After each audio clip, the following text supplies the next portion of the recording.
Hello friends, welcome to my channel, My Motherhood Studio. In today's video, I am going to share with you a traditional, healthy and a super nutritious recipe which you can prepare for yourself and your children to boost your immunity and which would also help you keep cold and cough away. However, before we proceed with today's video, I would want you all to take a pause. If you haven't subscribed to my channel yet, then please go ahead, subscribe to my channel, hit the bell button to receive notifications for all the new uploads. You can also follow us on other social platforms like Facebook and Instagram with the same channel name as My Motherhood Studio. Before we get started preparing this particular recipe, I would like to share some information with all of you about this. This recipe does not require too many ingredients, and at the same time it won't require too much of time of yours to prepare. The key ingredients in this recipe are dry fruits and edible gum, and as per Ayurveda, these ingredients tend to boost immunity amongst children. It also takes care of their low vitamin D levels. It provides them with essential fibers and nutrients, which is very much needed in growing children. And it also, once consumed, keeps the children feel full for longer hours, which further prevents children from snacking on all the fast food available at home. So without wasting much time, let me take you through the ingredients and the recipe. These are the 5 key ingredients what we require to prepare our chikki or barfi today, which includes 2 cups of wheat flour. You can also replace it with multigrain flour if you want and make it more nutritious. You can take mix of nuts, your choice of nuts. Here I have taken almonds, pistachio, cashew nuts, and I have also taken sunflower seeds, as you can see, so you can add some seeds to it as well. This is the edible gum what we get, so we need some edible gum. We'll be frying this edible gum in ghee, and then I need 1 cup jaggery. In case you need to adjust the quantities, make it less or more, so whatever the quantity you will take for the flour, you have to proportionately reduce or increase the amount of jaggery using, and it also depends on your personal taste if you would want the chikki or the barfi to be very sweet. So I have taken this 2 cups, so I'm taking 1 cup jaggery. In case you take 1 cup flour, you will take half cup of jaggery, and if you want it sweeter, you can always increase the quantity of jaggery if you want. And we would require ghee. I have taken this ghee over here.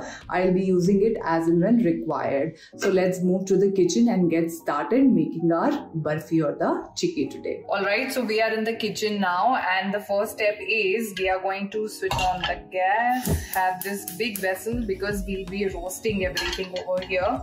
I'm going to take the dry fruits first and dry roast them. So here goes my dry fruits. I'm going to dry roast them nicely. The whole idea to dry roast them is that this would help elongate the shelf life of the barfi or the chikki, plus the dry fruits will get little crunchy. So probably it will take you around 5 to 10 minutes to dry roast them. You can also choose to add ghee in this step while roasting these dry fruits. It's completely up to you how much ghee laden you want your chikki or the barfi to be. And as I said earlier also, the dry fruits can always be, choice of as per your choice, whatever dry fruits you enjoy eating the most or liking the most. In my house, mostly everybody enjoys having the almonds and cashews. However, to make the chikki a little more nutritious, I've added the sunflower seeds as well. There we go. You'll actually, smell you'll get that nutty fragrance once you'll be dry roasting your dry fruits. Here I am, and what I would be doing next is that I would finish dry roasting these, and I'm going to churn them or grind them. So you have a choice. You can grate them into fine chunks or fine pieces, or you can use it a manual grater. However, I prefer grinding it so that the chikki doesn't break. So once the chikki will be set and you will be cutting it into pieces, if there will be any big chunk of dry fruits remaining in the mixture, the chikki might break when you will try to cut it into pieces. So I prefer grinding the dry fruits before mixing it. So I've already started getting the fragrance of the nuts. However, I'm going to roast them a little more longer, especially till the time my cashews turn little light brown.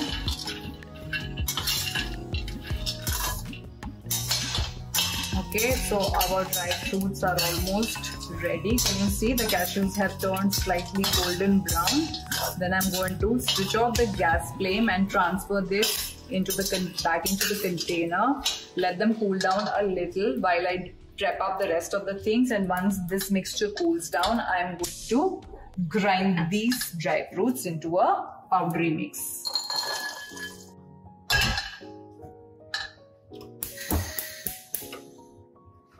I'm going to use the same vessel all over again, add some ghee to it. Now my next step would be to fry the edible gum in ghee.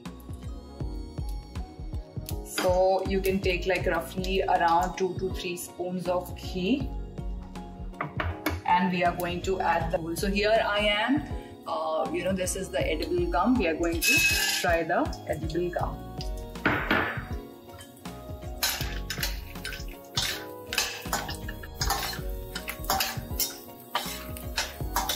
So you can see how our edible gum is getting fried. Once it's done, and please ensure that you fry it nicely, otherwise it won't taste good, it will stick in your teeth.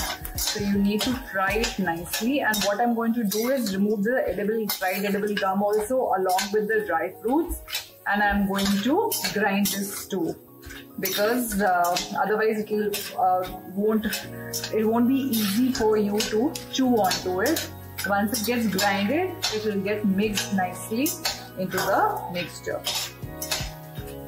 See, you can see, it has puffed up nicely. It doesn't take very long to fry this. The one which we get in India, you can see the change in the edible gum very obvious. You would notice that it really puffs up well. This I bought here, but somehow I'm not. It doesn't puff up too much, but yes, it does taste like edible gum. See, I'm removing the gum along with the dry fruits only. And I'm going to grind this entire mixture together.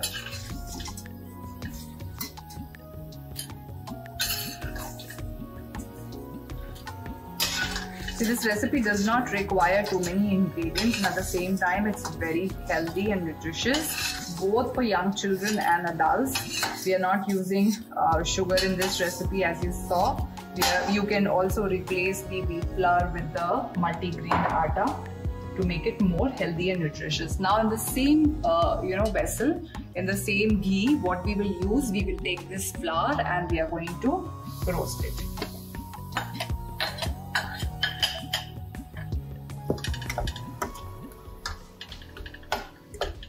I'm going to add more ghee now, around 6 to 7 big tablespoons, and roast the atta into the ghee. And you have to roast the atta till it gives a nice fragrance.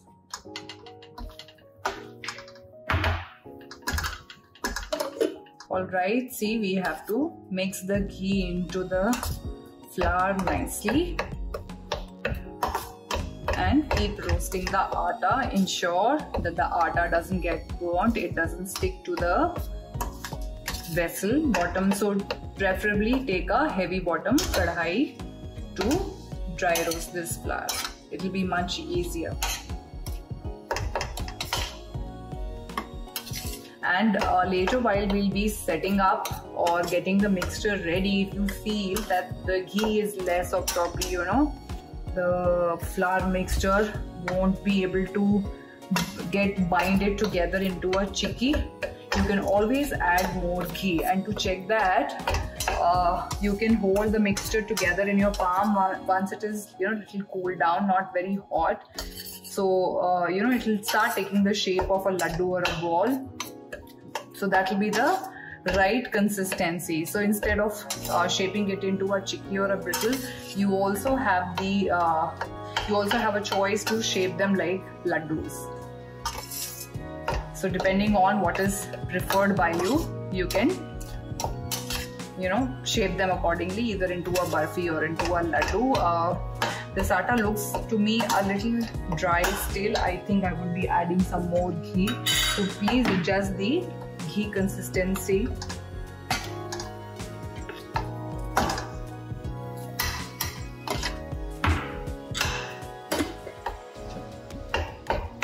There we go.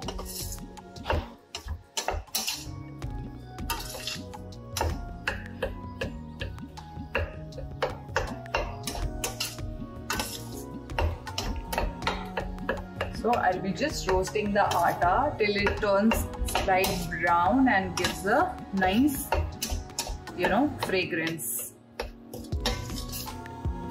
You'll start getting that, fragrance of roasted atta. How we even roast atta when we make halwa.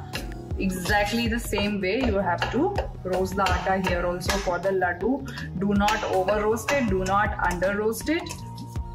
If it will be too over roasted, it will give a burnt taste, and if it will be under roasted, then it will give you a taste of uncooked atta.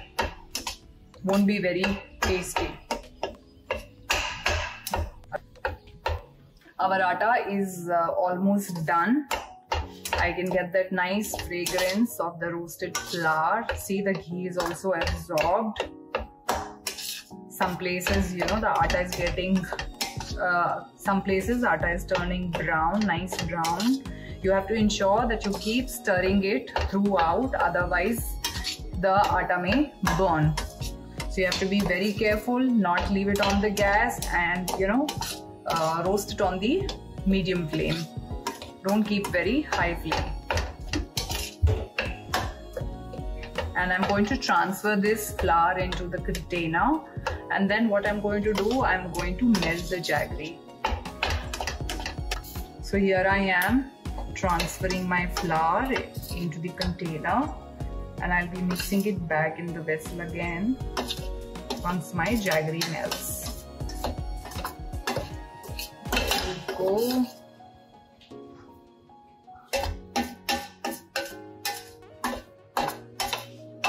Nicely you remove the atta. Meanwhile, my dry fruits have cooled down. I'm going to grind them because I'm going to mix everything together and transfer it on the plate to set once I have the mixture being mixed along with the jaggery. This is how my grinded dry fruits look like. However, before I proceed with the dry fruits, I'm going to take another tablespoon of ghee and melt the jaggery. Please note that we don't have to arrive at 1 string or 2 string jaggery. We all just have to ensure is that the jaggery melts. So we have to add the jaggery into the vessel, and we are going to melt the jaggery.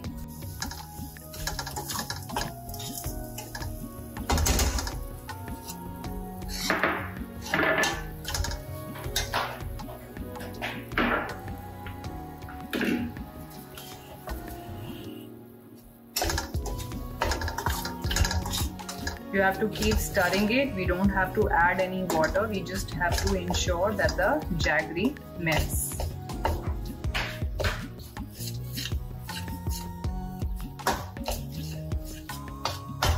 I have taken powdered jaggery, so directly I have added it into the ghee to melt. In case you don't have powdered jaggery, then you would need to grate it, because we don't have to add water to this. See how nicely it is melting. We just have to melt the jaggery nicely and keep stirring it. And please see to it that you don't touch it with your hand. It will be very, very hot. Please use a ladle to touch the mixture and the jaggery. See, it's melting. My jaggery has melted. Now I'm going to add the mixture into this and my dry fruits.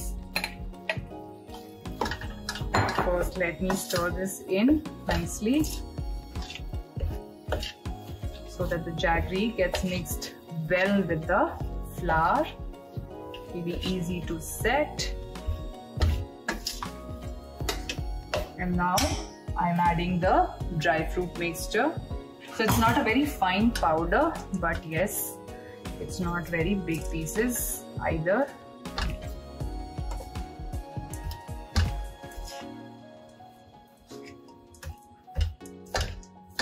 You have to please ensure to keep stirring it. Keep the flame to low, absolute minimum.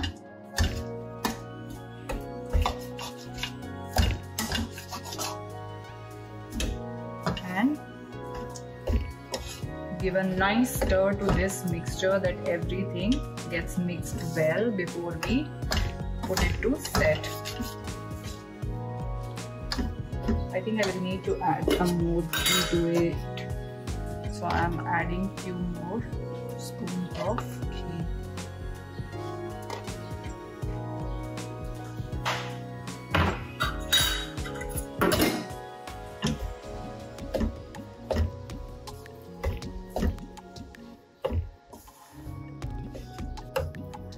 Okay, now our mixture is all ready. It's mixed well. I'm going to transfer it into this greased plate and put it for setting. So all I have to do is transfer it, and I'm going to tap it well. Here I am. In case you want to shape them like a laddu, then you have to let the mixture cool down a little, not completely, because even if the mixture will get will cool down way too much, then the laddus won't form. So I have greased the plate a little with the ghee.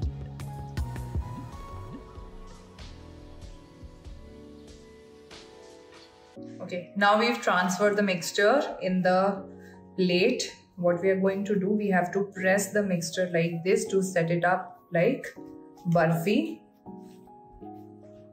Nicely you have to press it down from all the sides, and now only we will, once it is pressed and set, we will cut it, because once it's dried and set, we can't cut the barfi. As I told that if you want to shape them like laddu, just wait for the mixture to get to the warm state, and then you can shape them like laddu if you want them to be shaped into laddus.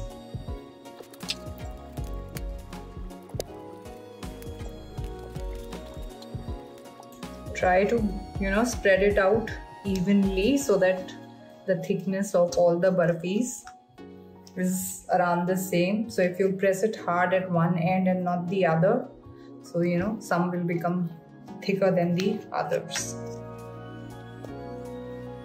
Now we will take the knife and cut them into pieces, and then we have to leave the barfi to set for a few hours.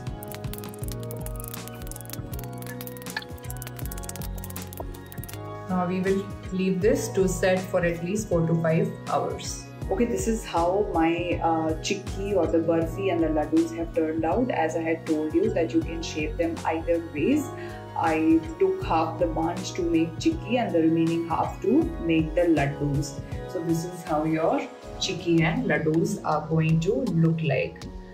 Don't they look delicious? And at the same time, they are super nutritious. So you can actually see, the dry fruit, small chunks on the top. You can try giving these to your child in the morning along with a cup of milk, or they can also have it as evening snack along with a cup of milk or without milk. Trust me, it is going to keep them full for long, and they will not munch on junk food. They're surely going to love this. I hope you enjoyed watching today's video and like this recipe, and you would want to try it out. In case you do try out this recipe, please click picture and share with me. Hashtag the pictures with My Motherhood Studio. I would love to see if you prepared, and stay tuned for more videos coming in soon.